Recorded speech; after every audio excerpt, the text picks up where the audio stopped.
नमो बुद्धाय, जय सम्राट, जय भीम, जय भारत। मैं हूं प्रदीप मौर्य, आप देख रहे हैं न्यूज 7 भारत। आज इस न्यूज रिपोर्ट के माध्यम से हम जानेंगे यह सच्चाई जानकर आपके पैर के नीचे से जमीन खसक जाएगी कि आदि गुरु शंकराचार्य भी बौद्ध थे। जितना ही हम भारत के असल इतिहास को जानते जा रहे हैं, परत दर परत सारी गुत्थियां खुलती जा रही हैं। भारत के इतिहास में दाल में काला नहीं, पूरी की पूरी दाल ही काली है। इसको आपको नए सिरे से तथ्य, तर्क और सबूतों के साथ समझना होगा।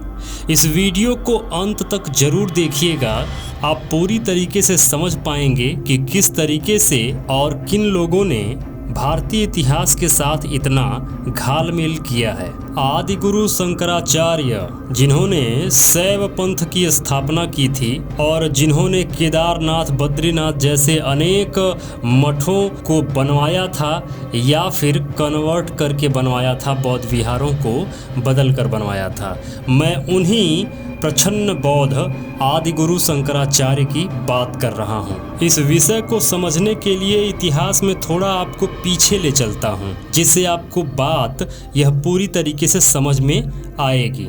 सम्यक काल का सबसे महत्वपूर्ण काल यही काल है। इस काल में सम्यक संस्कृति में मंत्र सिद्धि साधना का प्रभाव बढ़ने लगा था, जिसकी वजह से सम्यक मार्ग में एक नए मार्ग का निर्माण हुआ या बनना है। ऐसे तो सम्राट कनिष्क के समय में भी पूर्व या आर्य थेर मार्ग में भी कुछ आंशिक बदलाव हुए थे।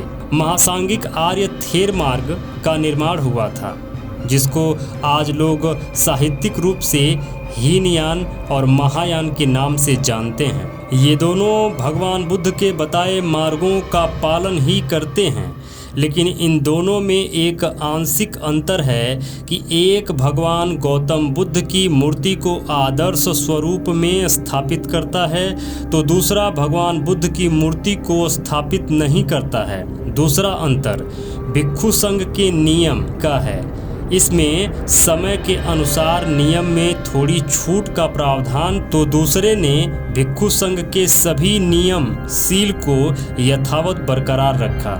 इसी वजह से कोई ज़्यादा प्रभाव नहीं पड़ा। आज विश्व में दो ही ऐसे देश हैं जो आर्य थेर मार्गी हैं, बाकी सभी देशों के अनुयायी आर्य अष्टांगिक मार्गी हैं। भारत के लोग भी आर्य महासांगिक मार्गी थे। इस वजह से भारत में भी भगवान बुद्ध की मूर्तियां या बुद्ध की मूर्तियों के काफ़ी मंदिर विहार मिलते हैं। लेकिन पाल वंश के बाद से आर्य महासांगिक मार्गी समूह से कुछ साधक उपासक द्वारा तंत्र सिद्धि साधना को प्रधान बनाने के लिए अलग अलग मार्ग बनाने का प्रमाण मिलता है, जिस मार्ग का नाम वज्रयान मार्ग है, जिसमें इन लोगों द्वारा कठिन विपश्यना साधना की जगह पर आसान ध्वनि तरंगों के मंत्रों की जाप वाली साधना पद्धति का निर्माण किया गया। इसमें भगवान बुद्ध की मूर्ति के साथ बोधिसत्व की मूर्ति की भी प्रधानता बनने लगी थी और इन मूर्तियों के सामने बैठकर तंत्र मंत्र की ध्वनि के ओम मणि पद्मे हूं, ओम क्लीं फट फुट स्वाहा साधना की परंपरा चल निकली। यह सभी बौद्ध परंपराएं थीं। ऐसे कई मंत्रों और मूर्तियों का साक्ष्य मिलता है, जिसको आप लोग देखेंगे। इस साधना में ध्वनि तरंगों से लाभ होता है या नहीं, यह बाद का विषय है, लेकिन एक लंबी और कठिन साधना विपश्यना विधि से सरल और सुगम विधि बन जाने के कारण भारत में काफ़ी लोग आकर्षित हो रहे थे और इसी कारण भारत के उत्तरी भागों में वज्रयान मार्ग से निकलकर शाक्त मार्ग, तंत्र मार्ग, साधना मार्ग की स्थापना हुई। इसका हिमालय के तराई क्षेत्रों में काफ़ी प्रभाव स्थापित हो गया था। इसी वजह से ब्रह्मवंशियों से दूर पहाड़ों पर आज भी आपको कुछ वज्रयान मार्गी लोग मिल जाएंगे, जैसे लेह लद्दाख, तिब्बत, भूटान इसको आज भी कोई देख वह महसूस कर सकता है। साथ ही उस समय के कुछ अनार्य लोगों को भी इस मार्ग से जोड़ने हेतु भगवान बुद्ध और बोधिसत्व की साधनारत मूर्तियों का निर्माण भी हुआ था। इन मूर्तियों में इन अनाड़ी लोगों को समझाने हेतु कई सर, कई हाथ, उन लोगों में कई प्रकार की वस्तुओं को दिखाने की प्रथा भी चल निकली थी। वीडियो में अंत तक जरूर बने रहिएगा। मैं इसीलिए कह रहा हूं, अभी आप मुख्य बात के पहले का आधार समझ रहे हैं कि यह कहां से पैदा हुआ है और कैसे किस तरीके से आगे बढ़ा है। आगे बढ़ते हैं। सम्यक काल के लिए पाल वंश का कार्यकाल काफी महत्वपूर्ण माना जाता है। उस समय आर्य महासांगिक संघ से कुछ बोधिसत्वों द्वारा वज्रयान सांघिक संघ का निर्माण हो रहा था। पाल वंश के शासक देवपाल, जो कि 10वीं सदी में थे, भी उनके समर्थक में थे, क्योंकि वज्रयान सांघिक संघ के सुदृढ़ीकरण हेतु उन्होंने अपने कार्यकाल में एक शिक्षण संस्थान जिसका नाम विक्रमशिला विश्वविद्यालय था की स्थापना की थी, ताकि वज्रयान महासंघ के अंदर विद्या अध्ययन और उसके शोध का भी विस्तार हो। वस्तुतः वज्रयान सांघिक संघ में बोधिसत्व की प्रधानता ज्यादा है, जिस वजह से वज्रयान के अंदर बोधिसत्व की संख्या कई रूप और कई नामों से मिलती है। अब मुख्य बात की तरफ हम बढ़ रहे हैं। यहाँ तक आप पहुँचे हैं जो कि भारत का इतिहास आप समझ पाए होंगे कि किस तरीके से यह बुद्धिज्म आगे की तरफ बढ़ रहा था। उसी बोधिसत्व में एक नाम प्रच्छन्न बौद्ध का आता है, जिसे बाद में लोग आदि शंकर के नाम से जानते हैं। मुख्य विषय यहीं से शुरू होता है। लेखक क्या लिखते हैं? उसी बोधिसत्व में एक नाम प्रच्छन्न बौद्ध का आता है, जिसे बाद में लोग आदि शंकर के नाम से जानते हैं, क्योंकि प्रच्छन्न बौद्ध ने वज्रयान से अपने को अलग करते हुए अपना एक अलग दर्शन शैवयान के नाम से स्थापित किया था, जिस शैव दर्शन का पहला सार था ब्रह्मा सत्या जगत मिथ्या।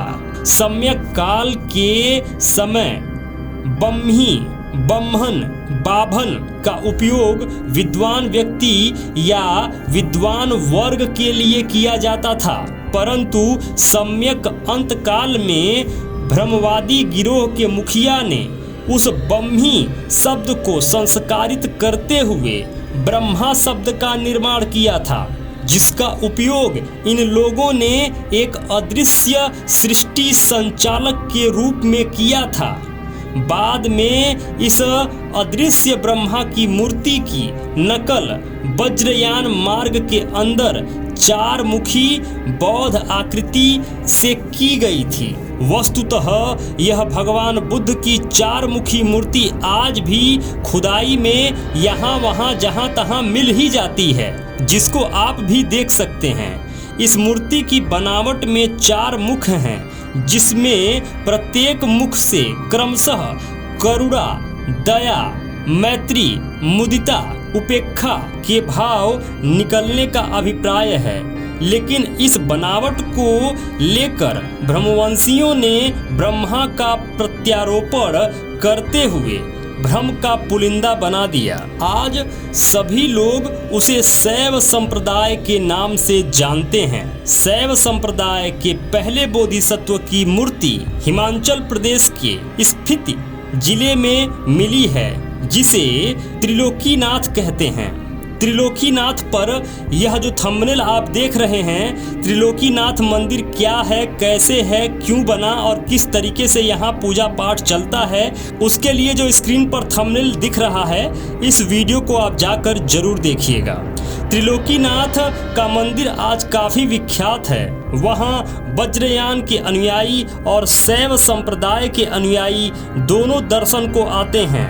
यानी ये कहें कि बौद्ध भिक्षु और ब्राह्मण यानी हिंदू लोग भी दर्शन करने के लिए बारी बारी से इस मंदिर में आते हैं। इस मूर्ति की खासियत यह है कि नीचे में शैव बोधिसत्व साधना मुद्रा में बैठे हैं, जिनके 6 हाथ हैं।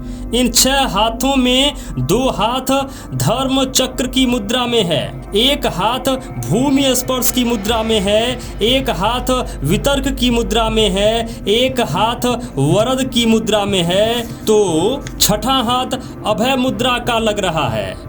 इस बोधिसत्व मूर्ति की सबसे बड़ी बात यह है कि अपने सर माथे पर आदर्श के रूप में भगवान गौतम बुद्ध की मूर्ति को स्थापित किए हुए है। शैवपंथियों का ब्रह्मा सत्या जगत मिथ्या वाले भ्रम के पुलिंदे की सच्चाई यही है।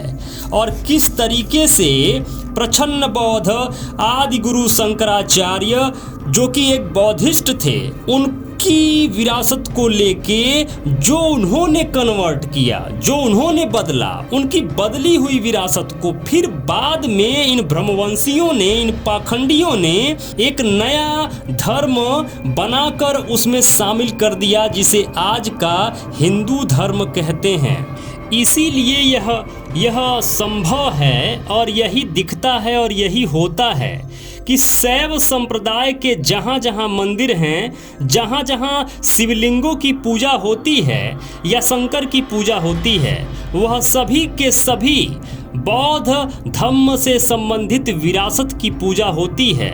वह वोटिव स्तूप की पूजा होती है, वह मनौती स्तूप की पूजा होती है। लेकिन आज उसका रूप ब्रह्मवंशियों ने, पाखंडियों ने बदल दिया और आज उसको कहते हैं कि यह हिंदू देवी देवताओं की मूर्ति है। और भी विस्तृत तरीके से जानने और पढ़ने के लिए आप राजीव पटेल, जो इस पुस्तक के लेखक हैं, भ्रम का पुलिंदा, इस पुस्तक को आप पढ़ सकते हैं, जो कि सम्यक प्रकाशन से प्रकाशित है। मेरे मित्रों, जितना ज़्यादा हो सके इस वीडियो को शेयर करिए, जिससे ज़्यादा से ज़्यादा लोगों तक ये वीडियो पहुँचे और उस महान प्राचीन भारत की सच्चाई लोगों के सामने पहुँचे कि किस तरीके से भारत प्राचीन काल से ही बुद्धमय था और किस तरीके से बौद्ध विरासत को रौंद कर, परिवर्तित करके, बदल कर एक नया धर्म पाखंडियों ने बना दिया और आज तक उसको धंधे की तरह इस्तेमाल कर रहे हैं। मेरे मित्रों, यदि आप चाहते हैं कि हम और हमारी टीम इसी तरीके से रिसर्च करते रहें, इसी तरीके से आपके लिए कंटेंट बनाती रहें, तो प्लीज निवेदन है, डोनेशन जरूर करें। स्कैनर स्क्रीन पर लगा हुआ है, स्कैन करके डोनेशन जरूर करें। जो भी मित्र अभी तक इस चैनल को सब्सक्राइब नहीं किए हैं, प्लीज निवेदन है अभी के अभी चैनल को सब्सक्राइब कर लीजिए। लाइक करके हमारा उत्साह जरूर बढ़ाया करिए। कमेंट बॉक्स में जरूर लिखा करिए कि ये वीडियो आपको कैसा लगा। जो भी मित्र अभी तक इस चैनल पर बने हुए हैं, ये वीडियो देख रहे हैं, आप सबको बहुत बहुत मंगल कामनाएं। नमो बुद्धाय, जय भारत।